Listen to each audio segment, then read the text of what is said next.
दर्शक हमें ये बार बार कह रहे हैं कि भाई ये ऑर्किड फार्मा में क्या हो रहा है। ये सर्किट लगाने की सेंचुरी लगा रहे हैं, यानी कि मेरे ख्याल से इस स्टॉक में लग चुके हैं अब कुल मिलाकर अब तक 98 सर्किट, जी हाँ 98 सर्किट लग चुके हैं। और ये स्टॉक 5 रुपये 65 पैसे से चलता चलता 2300 रुपये तक पहुंच चुका है।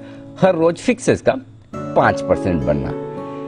ऐसा क्या हो गया ऑर्किड फार्मा में कि जो बढ़े जा रहा है। कुछ समय पहले हमने आपके सामने रिसर्च रखी थी कि किस तरह से इस स्टॉक को की एनसीएलटी में जाने के बाद रिस्ट्रक्चरिंग हुई है, लेकिन तब से लेकर अब तक फिर से और तेजी बनती दिख रही। तो इस पर कुछ बेहतरीन रिसर्च हमारी जी बिजनेस की टीम ने की है, बताने की जानने की कोशिश की कि क्या कुछ हुआ है। तो मैं 2-3 भागों में आपके सामने रखता हूं ताकि आपको समझ में आए। सबसे पहले तो ऑर्किड फार्मा, इसका एनसीएलटी में जो कुछ भी एक्शन हुआ, वरुण पहले तो वो बताइए, उसके बाद हम ये जानेंगे कि शेयर कितने कम ज्यादा हो गए और सर्किट क्यों लग रहे हैं, क्या है क्या नहीं। लेकिन पहले एनसीएलटी का एक्शन, किस तरह से कंपनी एनसीएलटी में गई, कब गई और क्या एक्शन हुआ वो बताइए। डेफिनेटली अनिल जी, सबसे पहले आपने पूछा कि एनसीएलटी में कब गई, तो 2017 में ये कंपनी एनसीएलटी में गई और इसकी शुरुआत दरअसल 2013 से ही हो गई थी, क्योंकि 2012 तक तो कंपनी प्रॉफिटेबल थी। उसके बाद कंपनी ने लगातार नुकसान करते गई और कंपनी के ऊपर कर्ज बहुत था, करीब 3000 करोड़ के आसपास का कर्ज था जिसका भुगतान कंपनी नहीं कर पा रही थी। इसके लिए कंपनी को एनसीएलटी में जाना पड़ा। अब एनसीएलटी में हुआ क्या, 2017 में एनसीएलटी में चली गई। जो इस कंपनी को धानुका लैबोरेटरीज जो है उन्होंने टेक ओवर किया। एनसीएलटी में उन्होंने कहीं ना कहीं अपना रेजोल्यूशन प्लान दिया। उस रेजोल्यूशन प्लान को 2020 में अप्रूवल मिला और उसके बाद इस कंपनी के जो पुराने प्रमोटर्स थे ऑर्किड के, उनको कंपनी से बाहर किया गया और धानुका जो लैबोरेटरीज है उनके हाथ में कंपनी दी गई। अब एनसीएलटी में जो लेंडर्स थे उनको हेयर कट लेना पड़ा, करीब 65-70% के आसपास का हेयर कट जो है उन्होंने लिया।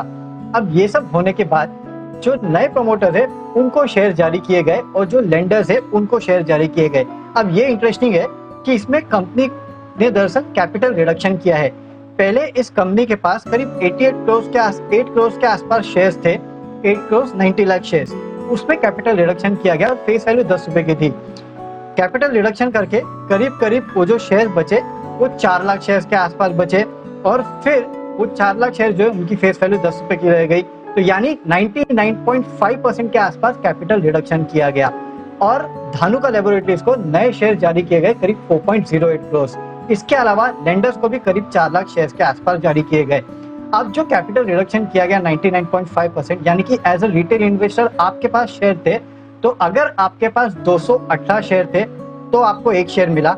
अगर उसके नीचे शेयर्स थे तो शायद आपको कोई शेयर्स नहीं मिले होंगे। क्यों? क्योंकि वो जो शेयर्स थे वो फ्रैक्शन में आ गए थे। तो इसके लिए इस कंपनी ने एक फ्रैक्शन ट्रस्ट नाम का स्थापित किया और जितने भी फ्रैक्शन में शेयर्स थे उनको फ्रैक्शन ट्रस्ट में जाके शिफ्ट कर दिया गया। उसमें अगर आप अभी देखेंगे तो करीब 34,000 के आसपास शेयर्स है।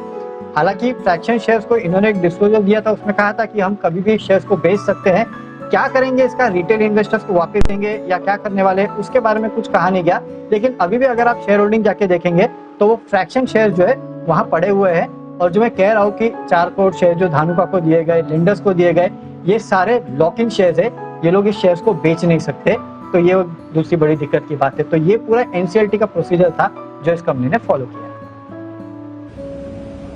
अब आप ये कह रहे हैं कि अगर पहले इक्विटी 100 शेयरों में 100 रुपए की थी तो उसमें से 99 रुपए 50 पैसे उड़ गए, खाली 50 पैसे की इक्विटी रहेगी, राइट? आधा %, राइट। तो उस हिसाब से खाली जो करीबन जो 9 करोड़ शेयर थे वो घटकर रह गए 4 लाख शेयर।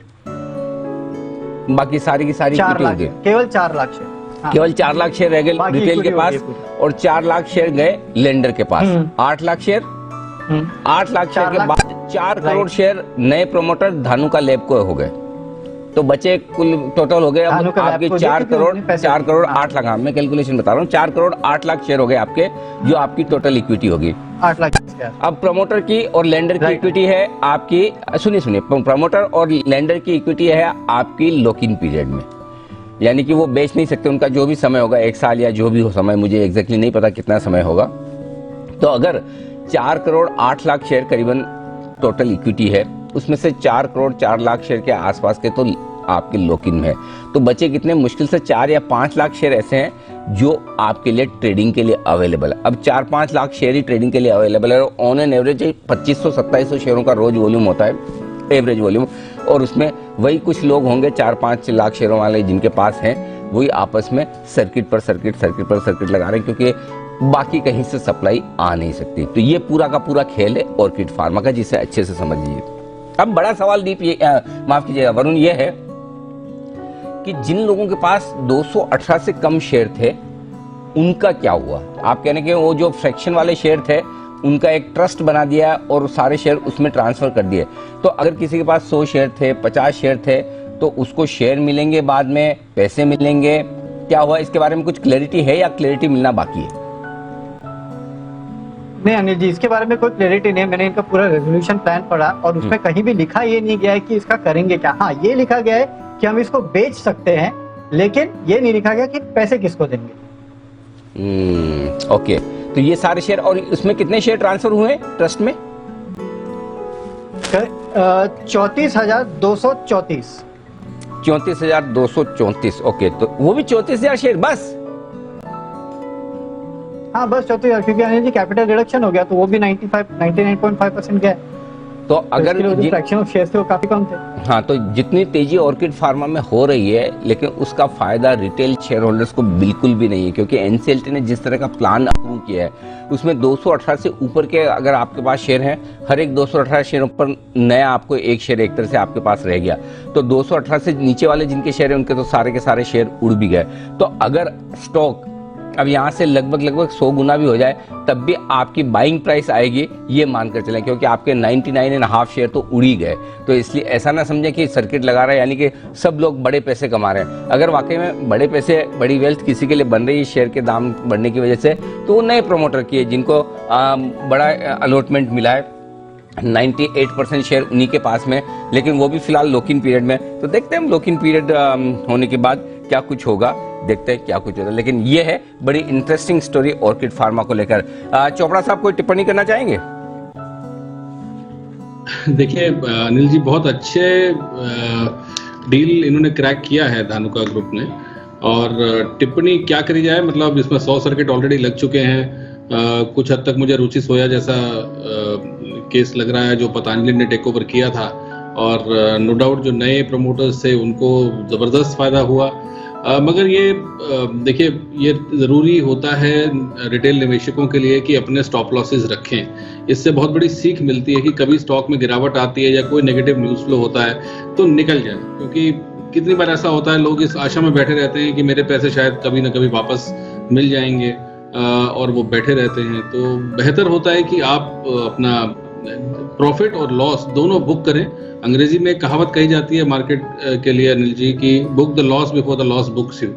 सो बेहतर है कि आप लॉस बुक करके बाहर आ जाएं, कहीं और निवेश करें। बहुत सारे मौके देता है मार्केट आपको पैसा बनाने के।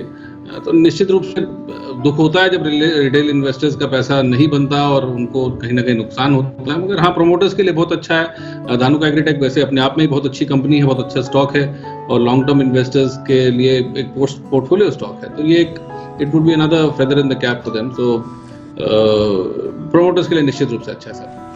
ठीक बात है। तो ये है आपके लिए बड़े डेवलपमेंट ऑर्किड फार्मा पे होते हुए, और हमारी टीम ने पूरी रिसर्च करके, क्योंकि पिछली बार भी 2 हफ्ते पहले जब हमने किया था तो ये अंदाजा नहीं था कि जो कैपिटल रिडक्शन हुआ है उसमें रिटेल इन्वेस्टर्स के साथ क्या हुआ। अब जो पता चला है वो इतना पता चला कि एक ट्रस्ट बनके उसमें शेयर चले गए, लेकिन अब भी रिटेल इन्वेस्टर को किस तरह से पैसे मिलेंगे या नहीं मिलेंगे, या उनके शेयरों का क्या होगा, इसके बारे में अभी भी और खोज जारी है। आइए खोज को कर